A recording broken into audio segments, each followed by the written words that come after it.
يلا بينا نكمل شغلنا مع بعض. ده بداية شغلنا.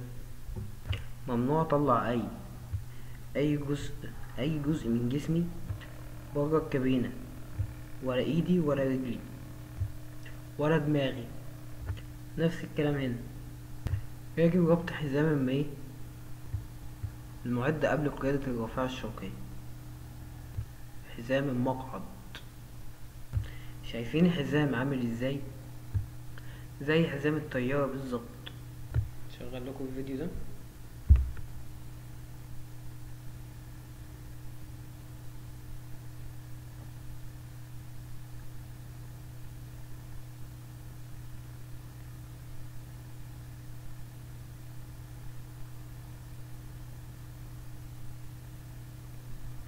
طبعا مهم جدا.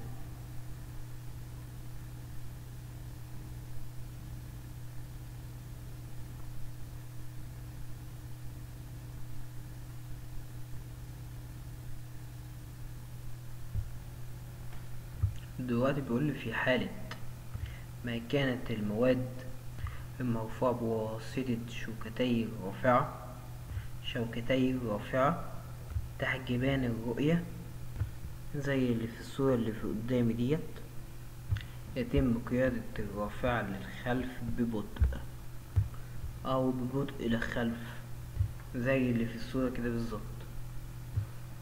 إرشادات عامة. بيقول مطلوب من السائق الرافعة عدم تركها وهي تعمل الذهاب إلى أي مكان، وإذا اضطر إلى ذلك يجب إيقافها عن العمل وخفض الشوكتين نزلهم لتحت، وخفض الشوكتين ورفع فرامل اليد وسحب مفتاح التشغيل. سحب كمان مفتاح التشغيل قبل المغادرة. قبل ما امشي يعتبر الرافعة مطروقة بدون سائق إذا كان سائق على بعد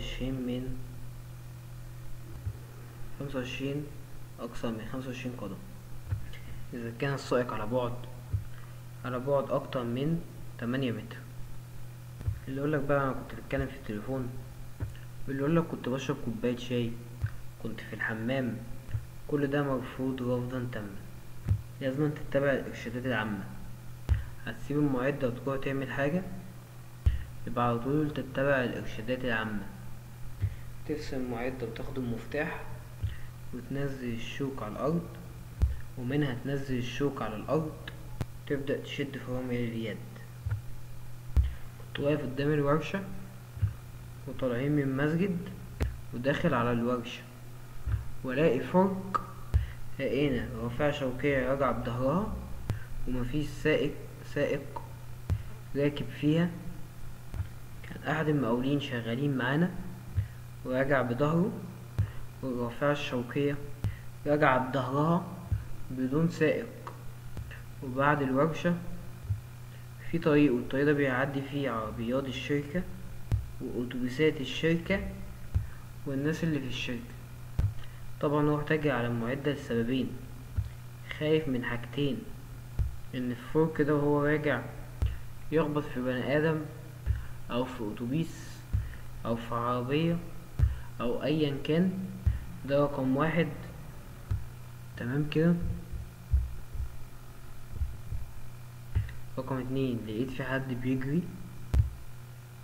وعاوز وعاوز يوقفها. خفت يجي من ورا ويوقفه بإيده ويحصل معاه شبه ما حصل مع الست اللي في الفيديو اللي ماتت ديت، ان هو مش هيقدر على التقل بتاعه فياخده تحتيه ويدوس عليه. طبعا اللي لحقه احد صحابنا وكان بيفكر، فجرى جنب المعدة ومسك فرامل اليد بإيده. طبعا السائق ده اتسحب منه رخصته واتمنع من دخوله الورشة من حين تدريبه من أول وجديد. أخد محاضرات من أول وجديد. تمام كده.